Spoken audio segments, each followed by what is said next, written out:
नमस्कार बच्चों, मैं Pushpendu Dubey green world publication में आप सभी लोगों का स्वागत है। आज हम लोगों का जो टॉपिक है वह रिफ्रेश टेक्स्ट बुक से सामाजिक विज्ञान कक्षा 10 भारत में राष्ट्रवाद इस टॉपिक को शुरू करने के पूर्व 6 लेक्चर हमारे हो चुके हैं। आज 6वां लेक्चर होगा और इस लेक्चर के अंतर्गत इसके पहले जो पढ़े यूरोप का राष्ट्रवाद था। अब हम जो पढ़ रहे हैं वह भारत में राष्ट्रवाद की शुरुआत से संदर्भित बातों को पढ़ा जा रहा है। यहाँ पर देखेंगे कि ब्रिटिश में उपनिवेशवाद की स्थापना और इस उपनिवेशवाद से मुक्त के लिए भारत में राष्ट्रवाद की शुरुआत। तो चलें, क्लास को शुरू करने के पहले आप अपने चैनल को लाइक, सब्सक्राइब, शेयर करना ना भूलें। तो बढ़ते हैं, बिना विलंब किए हुए अपने टॉपिक पर आते हैं। और टॉपिक हमारा आज का है आंदोलन के भीतर अलग अलग धाराएं। आंदोलन के भीतर हमारा टॉपिक क्या है? आंदोलन के भीतर अलग अलग धाराएं। तो अलग अलग धाराएं कौन कौन सी हैं? शहरों में आंदोलन, ग्रामीण इलाकों में विद्रोह, बागानों में स्वराज। यह आंदोलन के भीतर जो हमारी अलग अलग धाराएं थी उससे संदर्भित यह विषय बिंदु हमको पढ़ना है। लेकिन यहां थोड़ा सा पुनः हम चर्चा कर दें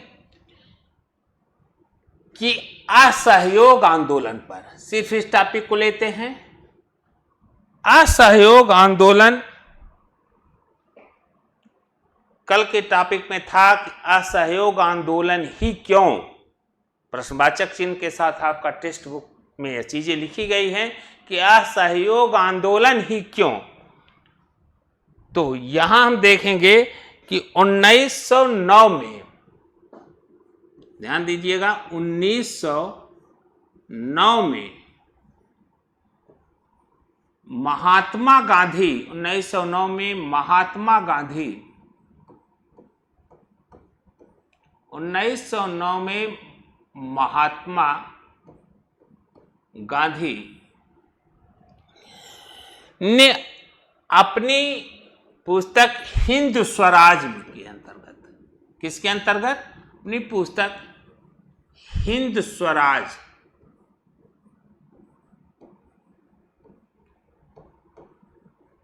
उन्नीस सौ 9 में महात्मा गांधी ने अपनी इस पुस्तक हिंद स्वराज में बड़े ही स्पष्ट शब्दों में इस बात को लिखा है कि अगर भारत में ब्रिटिश शासन राज कर रही है, यदि भारत में ब्रिटिश शासन है तो इसमें भारतीयों का सहयोग है। यह कहां लिखा है? हिंद स्वराज के अंतर्गत बड़ा ही अच्छे ढंग से लिखा गया कि अगर भारत पर ब्रिटिश शासन का आधिपत्य स्थापित है तो इसके लिए में सबसे बड़ा योगदान भारतीयों का सहयोग है। अगर यदि हम भारत के लोग ब्रिटिश हुकूमत के साथ सहयोग न करते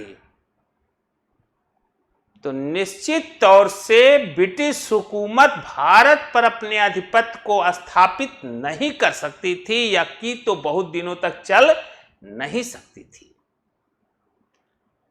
और उसका इतने लंबे समय तक बने रहने के पीछे इस बात का उजागर होता है कि भारतीयों का सहयोग प्राप्त है। और भारत अगर असहयोग की नीति को अपना लें, ब्रिटिश हुकूमत के साथ सहयोग न करने की नीति को अपना ले, तो ब्रिटिश हुकूमत ज्यादा दिन तक यहां स्थायित्व प्राप्त नहीं कर सकती। और अगर हम ऐसा कर लेते हैं तो 1 साल के भीतर, इसी पर कहे थे महात्मा गांधी कि 1 साल के भीतर भारत को स्वतंत्रता मिल जाएगी। 1 साल के भीतर स्वतंत्रता की बात देने की बात कही गई थी। और यहां यह भी बताया गया था कि यह आंदोलन जो था असहयोग चरणबद्ध तरीके से शुरू किया जाए, जिसमें मध्यम शिक्षित वर्गों ने, जहां विद्यार्थी अपने कॉलेजों को जाना छोड़े, वहीं पेशेवर अपने पेशे को करना छोड़ दिए, वकील अपने वकालत को छोड़ा। तो कहने का मतलब यहां देखेंगे कि अनेक लोगों के द्वारा अपनी अपनी उपाधियों को भी त्यागना पड़ा। अपनी उपाधियां जो ब्रिटिश हुकूमत के द्वारा प्रदान की गई थी, ऐसी उपाधियों को भी वे लोगों के द्वारा क्या किया गया, छोड़ दिया गया, अर्थात ऐसी उपाधियों से त्याग दिए। और इतना ही नहीं, सरकारी नौकरी हो चाहे सेना हो, सरकारी नौकरी हो, उन सरकारी नौकरी में चाहे सेना हो, पुलिस हो चाहे सेना, पुलिस, अदालतें, विधान परिषदें आदि के क्षेत्रों में लोगों ने परित्याग किया, जाने से रुके। लोगों ने काम करना, ब्रिटिश हुकूमत के साथ असहयोग करना छोड़ दिए। लेकिन यह आंदोलन, असहयोग आंदोलन, महात्मा गांधी का यह ऐसा आंदोलन था जो हिंसा विहीन के रूप में शुरुआत की गई थी। हिंसा किसी रूप में स्वीकार नहीं था। लेकिन चौरी चौरा की घटना ने 1922 में चौरी चौरा कांड की वजह से महात्मा गांधी जी को यह आंदोलन वापस लेना पड़ा। किस कांड की वजह से? चौरी चौरा कांड की वजह से यह आंदोलन वापस लेना पड़ा। और लेने के बाद महात्मा गांधी के द्वारा यह जब आंदोलन वापस लिया गया, तो देश के अंदर बड़े बड़े नेताओं के द्वारा, जनता के द्वारा इसकी विषय में महात्मा गांधी की आलोचना भी की गई कि देश जब इस ढंग से अपने लक्ष्य की तरफ बढ़ रहा हो, जनमानस के अंतर्गत एक उत्साह भरा हो, ऐसे समय में आंदोलन को वापस लेना राष्ट्रीय विपत्ति के सिवाय और कुछ नहीं रहा। और यह भी कहा गया था, इस आंदोलन को जब शुरू किया गया था, यह तो था, लेकिन यहां आंदोलन शुरू के साथ यह भी महात्मा गांधी का सुझाव था कि सरकार के द्वारा यदि हम जैसे असहयोगियों के ऊपर, निहत्थों पर ऊपर सरकार के द्वारा दमन की नीतियों को लागू किया जाता है या रोकने का प्रयास किया जाता है, हमारे मार्गों को अवरुद्ध किया जाता है, तो हम निश्चित है इसके लिए आगे सविनय अवज्ञा आंदोलन की शुरुआत करेंगे। किसकी करेंगे? सविनय अवज्ञा आंदोलन की शुरुआत को करेंगे। और कांग्रेस के बहुत से लोगों ने, यहां ये भी बात ध्यान दीजिएगा कि जब यह बात कहा गया कि अगर इस आंदोलन को किसके द्वारा, ब्रिटिश हुकूमत के द्वारा रोका गया, तो ऐसे आंदोलन को रोकने पर निश्चित तौर से हम अगला सविनय अवज्ञा आंदोलन की शुरुआत की जाएगी। यहां दो बातें और ध्यान दीजिएगा। जब यह आंदोलन महात्मा गांधी के द्वारा शुरू किया जा रहा था, तो कांग्रेस के भीतर और बाहर भी इस विषय को लेकर संशय बना रहा कि यह आंदोलन जो किया जा रहा है, उसमें सबसे पहली शर्तें थी कि विधान परिषद में जो होने वाले थे, उसमें विधान परिषद में न पहुंचने आ जाए, या विधान परिषद का चुनाव विधान परिषद के चुनाव का बहिष्कार किया जाए। इस बात को लेकर भी दो खेमों में बंटता हुआ दिखाई दे रहा था। कांग्रेस के धड़े दो खेमों में दिखाई दे रहा था कि विधान परिषद में एक खेमे की मंशा था कि विधान परिषद में पहुंच करके हम अपनी बातों को रखेंगे और सरकार की नीतियों का पर्दाफाश करेंगे। लेकिन यह आंदोलन विधान परिषद में न पहुंचने का पर जो कहा गया, इस पे कांग्रेस के अंदर ही दो गुटों में विभाजित होता हुआ दिखाई देता है कि इस मुद्दे पर लोग संतुष्ट नहीं थे। और अंदर से अंदर अगर कहा जाए तो विधान परिषद के चुनाव के बहिष्कार में आपस में इनके अंदर हिचकिचाहट बनी हुई थी। किसके अंतर्गत? कांग्रेस के भीतर यह बात की हिचकिचाहट बनी हुई थी कि इसका विभाजन चुनाव में बहिष्कार न किया जाए। कुछ यह चाहते थे और कुछ का था कि बहिष्कार किया जाए। फिर भी दिसंबर 1920 के अंतर्गत, ध्यान दीजिएगा, दिसंबर 1920 के अंतर्गत कांग्रेस का एक विशेष अधिवेशन कहां बुलाया जाता है? नागपुर में। कांग्रेस के विशेष अधिवेशन में नागपुर में बुलाया जाता है और असहयोग आंदोलन को पूरी तरह से क्या दे दी जाती है? स्वीकृति दे दी जाती है और असहयोग आंदोलन को पूरी तरह से स्वीकृति दे दी जाती है।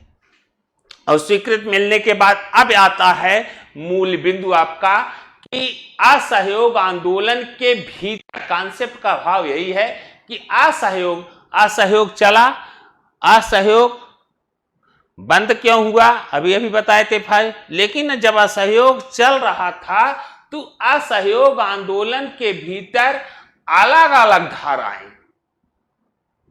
अलग धाराएं कि स्वराज के नाम पर लोगों के विचारधाराएं अलग अलग थी। स्वतंत्रता के सभी लोग इच्छुक थे, लेकिन इन स्वतंत्रता के साथ साथ सबकी विचारधाराओं पर अगर हम बात करें तो इनकी विचारधाराएं अलग अलग के रूप में दिखाई देती। जैसे हम चर्चा करें आपसे कि असहयोग आंदोलन में समाज जो था, ध्यान दीजिएगा, यहीं से क्लियर करते हैं कि असहयोग आंदोलन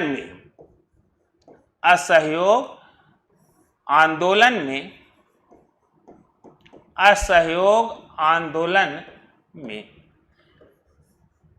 समाज पर आप विचार करेंगे तभी धाराओं को पता पाएंगे कि असहयोग आंदोलन में समाज की विभिन्न धाराएं या समाज के अंतर्गत विभिन्न समूहों ने भाग लिया। समाज के अंतर्गत किसने भाग लिया? विभिन्न, समाज में विभिन्न समूहों में ने भाग लिया, विभिन्न समूहों ने भाग लिया। असहयोग आंदोलन में समाज के विभिन्न समूहों ने क्या किया? समाज के विभिन्न समूहों ने भाग लिया। एक समूह ने नहीं लिया, बल्कि कितने लोगों ने भाग लिया? विभिन्न समूहों ने भाग लिया।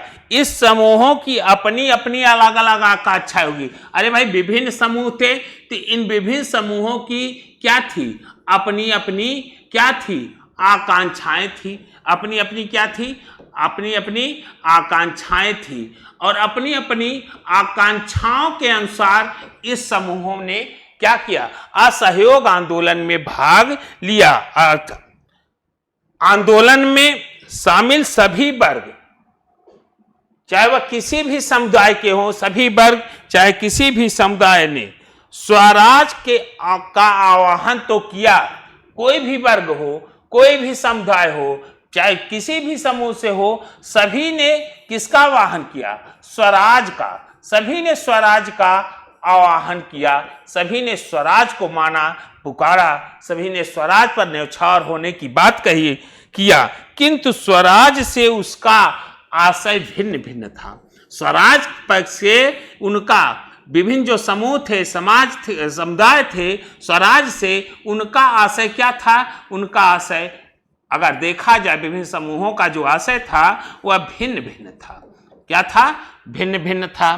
तो कहने का मतलब असहयोग आंदोलन में आप याद रखिएगा, समाज के विभिन्न समूहों, विभिन्न समुदायों या विभिन्न वर्गों, विभिन्न प्रकार के जातीय लोगों ने भाग लिया।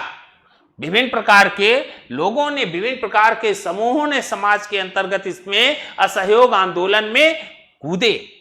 लेकिन ये विभिन्न समूह जो थे, इनकी अपनी विभिन्न प्रकार की अपनी अपनी क्या थी? आकांक्षाएं थी। और स्वराज के अंतर्गत हम कहें तो स्वराज को तो चाहते थे, लेकिन स्वराज के संदर्भ में ये भिन्न भिन्न आशय, इनका जो आशय था वह भिन्न भिन्न था। कहने मतलब अलग अलग था।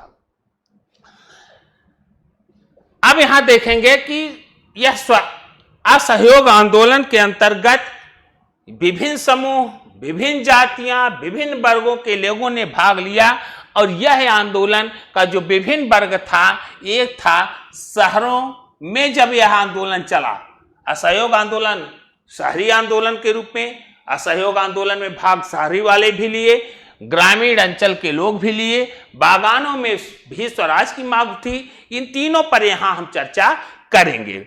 अब यहां हम कहते हैं कि शहरों में आंदोलन का क्या रूप बना था, तो देखेंगे यह आंदोलन नगरी शहरी आंदोलन जो था, शहरी आंदोलन जो था यह नगरी, या आप कह सकते हैं कि मध्यम वर्गीय आंदोलन था। कैसा था? मध्यम वर्गीय आंदोलन था,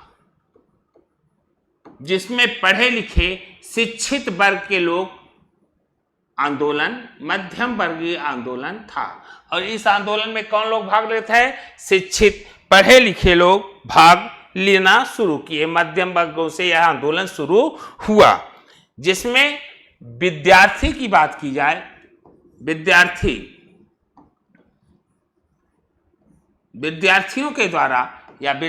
के द्वारा स्कूल कॉलेज छोड़े गए। विद्यार्थियों ने क्या छोड़ा? विद्यार्थियों ने स्कूल और कॉलेज का बहिष्कार कर दिया। स्कूल और कॉलेज को क्या किए? या स्कूल जाना और कॉलेज का क्या किए? छोड़ दिए। वहीं शिक्षक जो थे वह अपने पद से इस्तीफा दे दिए। शिक्षक क्या किए? जहां विद्यार्थियों ने स्कूल कॉलेज को छोड़ना शुरू किया, वहीं शिक्षक अपने पद से भी क्या दे दिए? इस्तीफा दे दिए। अपने पद से क्या कर दिए? इस्तीफा दे दिए। और देखा जाए तो वकील लोग मुकदमा लड़ना छोड़ दिए। असहयोग आंदोलन में यही सब असहयोग हो रहा है। असहयोग में क्या हुआ? वकील लोग अपना क्या किए? मुकदमा लड़ना छोड़ दिए। मद्रास के अतिरिक्त, अगर यह प्रश्न ध्यान दीजिएगा कि मद्रास को छोड़ दिया जाए, मद्रास के अतिरिक्त अधिकांश लोगों ने परिषदीय चुनाव का बहिष्कार किया। मद्रास को छोड़कर अधिकांश जगह पर परिषदीय चुनाव का क्या किया गया? विधान परिषदीय चुनाव का क्या किया गया? विरोध किया गया। केवल कहां छोड़कर? मद्रास को छोड़ करके परिषदीय चुनाव का बहिष्कार किया गया। और मद्रास की जस्टिस पार्टी, यह भी नाम आप याद करिएगा, मद्रास की जस्टिस पार्टी ने चुनाव का बहिष्कार नहीं किया। असहयोग आंदोलन में चुनाव का बहिष्कार किस पार्टी ने नहीं किया? एक नंबर के क्वेश्चन पर पूछा जा सकता है, तो यह ध्यान रखिएगा कि जस्टिस पार्टी ने परिषदीय चुनाव का बहिष्कार नहीं किया। क्या नहीं किया? बहिष्कार नहीं किया। परिषदीय चुनाव का बहिष्कार नहीं किया। कौन नहीं किया? जस्टिस पार्टी ने। अर्थात मद्रास को छोड़ करके लगभग जितने भी परिषदीय थे, विधान परिषद जहां जहां थी, वहां के लोगों ने उस चुनाव का बहिष्कार किया। लेकिन मद्रास एक ऐसा था जहां यह परिषदीय के चुनाव में का क्या किया? विरोध नहीं किया। तो शहरों के अंदर विद्यार्थी, शिक्षक, वकील, डॉक्टर अपने अपने कार्यों को छोड़ करके असहयोग आंदोलन में, महात्मा गांधी के इस आंदोलन में जी भर करके कोशिशें की और तन मन धन से अपने आप को स्वतंत्रता की वेदी पर अपने आप के, अपने कृत्यों से, अपने भावनाओं से अपने जीवन को समर्पित करने के लिए खड़े हो गए। अब बात आती है, यह तो था शहरी आंदोलन में। अगर हम आर्थिक मोर्चे पर बात करें, किसके बात करें? असहयोग आंदोलन के अंतर्गत आर्थिक मोर्चों पर, आर्थिक क्षेत्रों में अगर हम देखें तो आर्थिक में और क्या किया गया? असहयोग आंदोलन के दौरान विदेशी सामानों का बहिष्कार किया गया। आर्थिकता पर क्या प्रभाव पड़ा कि विदेशी सामानों का क्या किया गया? विदेशी सामानों का बहिष्कार किया गया, विदेशी सामानों का बहिष्कार किया गया, विदेशी सामानों का बहिष्कार किया गया। आर्थिक रूप से क्या असहयोग आंदोलन में क्या किया, विदेशी सामानों का क्या किया गया, बहिष्कार किया गया। और विदेशी दूसरा देखा जाए तो विदेशी कपड़ों की होलियां जलाई गई, विदेशी कपड़ों की होलियां जलाई गई, होलियां जलाई गई। और इतनी बर्बादी कपड़ों का हुआ, इतने जलाए गए विदेशी कपड़े, तो इसे रविन्द्रनाथ टैगोर ने निष्ठुर बर्बरता की भी संज्ञा दी है। इतना ज्यादा आर्थिक नुकसान हुआ कि इसे निष्ठुर बर्बरता की संज्ञा किसने दिया था, रविन्द्रनाथ टैगोर ने। 1920 और 21 के अगर हम आंकड़े की बात करें तो 1920 और 21 के आंकड़ों में अगर हम नजर रखें तो देखें कि विदेशी कपड़ों का जो आयात था 1920 में 21 के अंतर्गत विदेशी कपड़ों का जो आयात था, वह आयात उसका घटकर 102 करोड़ से, यह आयात जो होता था विदेशी कपड़ों का 102 करोड़ से घटकर 57 करोड़ हो गए।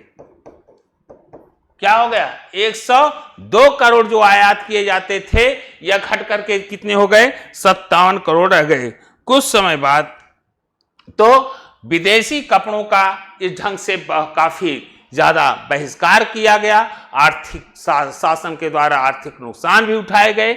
तो यह सारे मुद्दे, यह कहां था, शहरों में आंदोलन, नगरीय मध्यमी वर्ग के द्वारा वहीं विदेशी कपड़ों का जलाया जाना। कुछ समय बाद देखा जाए तो यह आंदोलन धीरे धीरे फीका पड़ता गया, यह आंदोलन धीरे धीरे क्या हो गया, फीका पड़ता गया। और धीरे धीरे, अब यहां ध्यान दीजिए, धीरे धीरे फीके पड़ने के भी कारण होते हैं। क्यों आंदोलन एकाएक धीमे धीमे फीका पड़ने लगा, कि जैसे स्कूलों का, जब तक हम जिस चीज का बहिष्कार करने हम जा रहे हैं, जिस चीजों का हमने बहिष्कार किया इस आंदोलन में, जब तक हम उसका सब्स्टिट्यूट कोई ऑप्शनल कोई व्यवस्था नहीं बना लेते, वह आवश्यकताएं तो हमारी होती ही रहेंगी, वह पूरी नहीं होंगी। और इसलिए उसको पूरी करने के लिए हमें यह आंदोलन धीरे धीरे क्या किया, कमजोर होता, नहीं समझ पाए।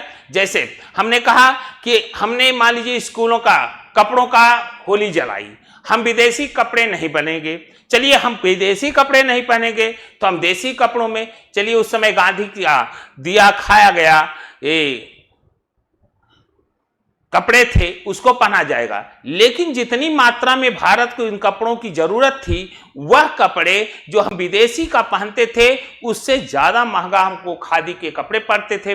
और इस देश में इतनी महंगाई, इस कपड़े को लेने में थोड़ा सा अक्षमता महसूस हुआ। कहने मतलब जब तक आंदोलन के लिए उसका सब्स्टिट्यूट नहीं स्थापित कर लिया जाता, वह आंदोलन कुछ समय के लिए तो हो सकता है, लेकिन अस्थायी रूप से कहिए उसे हम आगे तक रख सकते हैं तो ऐसा होना मुश्किल था। आज ये केवल कपड़ों तक ही नहीं, कपड़ों में मान लीजिए बड़ी बड़ी मशीनें थी, सस्ते में कपड़े बनाए दिए जाते, कपड़े उत्पादन ज्यादा होते थे तो विदेशी कपड़े हमें सस्ते में उपलब्ध, उस विदेशी कपड़ों के तुलना में हमारी खादी वस्त्र के कपड़े काफी महंगा होते गए, महंगा होता गया।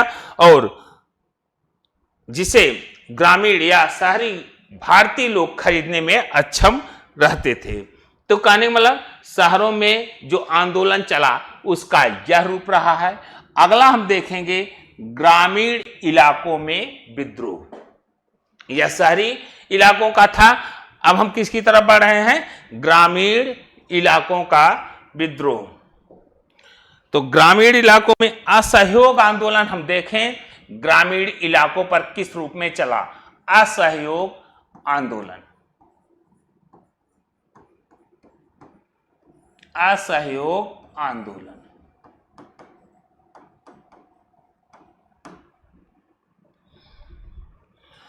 असहयोग आंदोलन शहरों में जिस ढंग से बढ़ा उसी अनुपात में ग्रामीण में भी किसान, मजदूर सभी ने मिलकर के असहयोग आंदोलन में अपने आप को लगाए, सभी ने असहयोग आंदोलन में अपने आप को गांधी जी के साथ समर्पित किया। तो कहने का मतलब असहयोग आंदोलन में ग्रामीण इलाकों में भी विद्रोह होते हुए दिखाई दिया, जहां किसान ग्रामीण में कौन इस आंदोलन में भाग लिया? किसान। वहीं आदिवासियों ने इस आंदोलन में बढ़ चढ़कर के हिस्सा लिया। कहां? ग्रामीण इलाकों में किसान और आदिवासियों ने इस आंदोलन में शामिल हुए या बढ़ चढ़कर के हिस्सा लिए। इसी से किसान आंदोलन से संदर्भित एक और याद रखिएगा, इसमें सन्यासी बाबा रामचंद्र, सन्यासी बाबा कौन? रामचंद्र अवध किसान का नेतृत्व किया। अवध असहयोग आंदोलन के ही दौरान ही अवध किसान का नेतृत्व किया। कौन किया? अवध किसान का नेतृत्व कौन किया? बाबा रामचंद्र ने अवध किसान का नेतृत्व किया। इससे पहले बाबा रामचंद्र, इसके पहले अगर इनके विषय में जाने तो बाबा रामचंद्र इसके पहले बाबा रामचंद्र फीजी में गिरमिटिया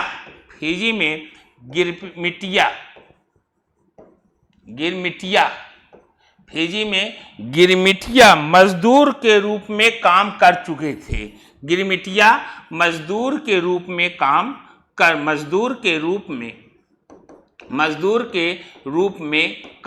कर चुके थे। कहने वाला बाबा रामचंद्र के देव के द्वारा बाबा रामचंद्र अवध किसान संघ की स्थापना की और अवध किसान संघ की स्थापना के पहले फीजी में गिरमिटिया मजदूर के रूप में भी काम कर चुके थे।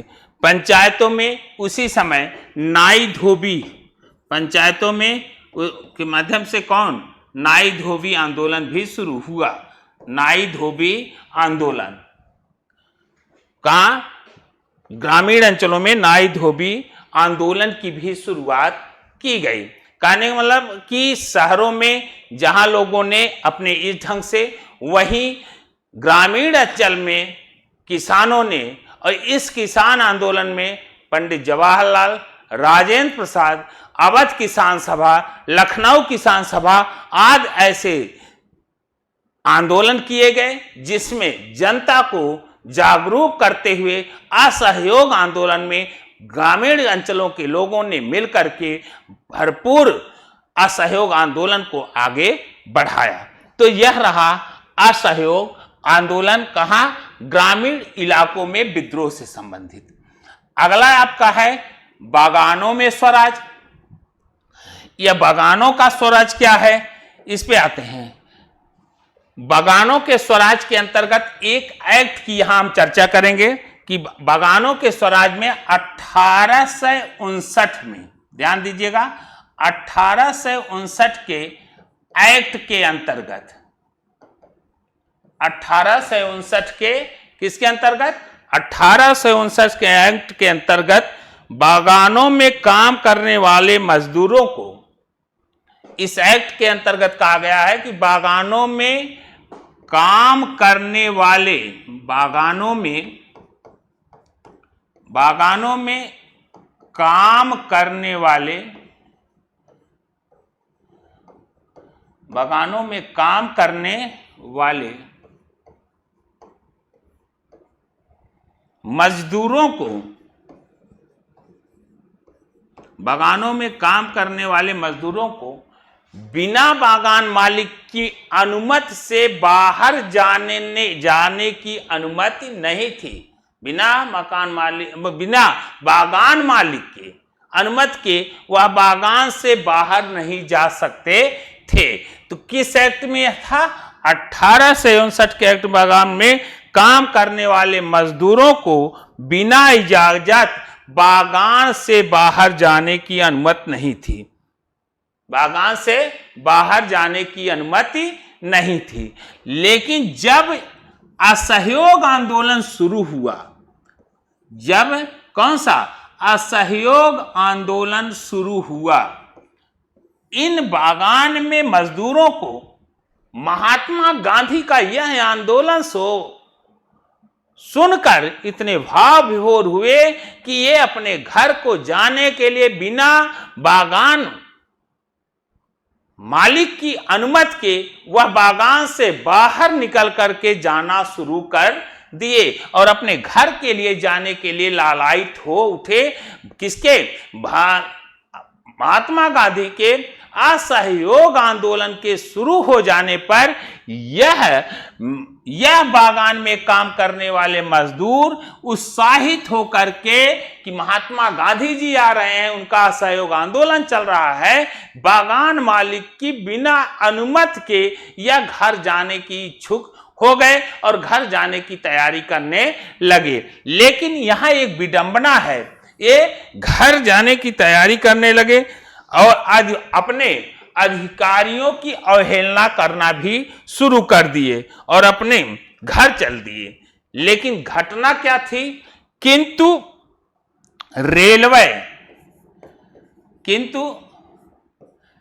रेलवे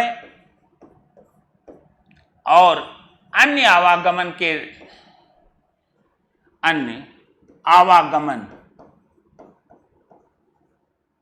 के पथ के रास्ते, रेलवे आवागमन के रेलवे स्टीमरों की हड़ताल के कारण इन लोगों के द्वारा क्या किया गया था? हड़ताल कर दिया गया। हड़ताल के कारण ये रास्ते में ही फंस गए। ये तो बागान मालिक की अनुमति, अधिकारियों का बिना अनुमति ले ये ही निकल पड़े। लेकिन दुर्भाग्य क्या था कि ये निकल तो पड़े, लेकिन रेलवे स्टीमरों के द्वारा हड़ताल किए जाने के कारण ये रास्ते में ही क्या हो गए? ये रास्ते में ही फंस गए। ये रास्ते में ही क्या हुए? फंस गए। होने के कारण ये क्या हो गए? रास्ते में ही फंस गए और पुलिस पकड़कर बुरी तरह से इन्हें पिटाई की। कहने का मतलब इन्हें दंड दिया। पुलिस के द्वारा पकड़े जाने पर आप समझ ही लीजिएगा कि ब्रिटिश हुकूमत भारतीयों के साथ जो दुर्व्यवहार करती थी और जब इस ढंग के बागान मालिकों की बिना अनुमति या उनके अधिकारियों की बिना अनुमति से जा रहे थे तो पुलिस के द्वारा पकड़े जाने पर इनकी क्या दशा? कहने वाले इन्हें दंड दिया और वह दंड इस रूप में दिया कि इनके द्वारा जो किया गया था, जाना रहा था कि ये बिना अनुमति के चले जाएंगे घर, असहयोग में सक्रिय भूमिका निभा रहे थे, निकले भी, लेकिन पुलिस के द्वारा पकड़ दिए जाने के बाद इनके मंसूबों पर पानी फिर गया। तो कहने का मतलब असहयोग आंदोलन के अंतर्गत पूरे देश के अंतर्गत शहरों में जहां पढ़े लिखे वर्गों के द्वारा आंदोलन, वहीं ग्रामीण इलाकों के अंतर्गत अनेक आदिवासियों के द्वारा, किसानों के द्वारा, मजदूरों के द्वारा असहयोग आंदोलन में सक्रिय भूमिका निभाई। बागानों में स्वराज के संदर्भ में बागान मालिकों की भी मानने नहीं सुनने पर तैयार हो गए और जिद करके जहां वे बागान मालिकों का विरोध करते हुए घर की तरफ जाना शुरू कर दिए। कहने वाला असहयोग आंदोलन में इनका सक्रिय रूप से कूदना आवश्यक हो गया। महात्मा गांधी का यह आंदोलन कई धाराओं में लोगों को जागरूक जरूर किया, निश्चित तौर से इसमें कोई संदेह नहीं है। यह एक ऐसा आंदोलन था जो भारत के एक जन आंदोलन के रूप में कह सकते हैं कि विभिन्न वर्गों के लगभग सभी वर्गों के जन समुदायों ने इस आंदोलन में बढ़ चढ़ कर के भाग लिया। तो इसी के साथ बच्चों आज का असहयोग आंदोलन के भीतर जो अलग अलग धाराएं हैं वह शहरों में आंदोलन चले, ग्रामीणों में चले और बागानों में जो चले, इस पर हम चर्चा कर चुके हैं और फिर हम अगले टॉपिक पर पुनः मिलते हैं। तो इसी के साथ आज का यह क्लास यहीं पर समाप्त करते हैं। जय हिंद।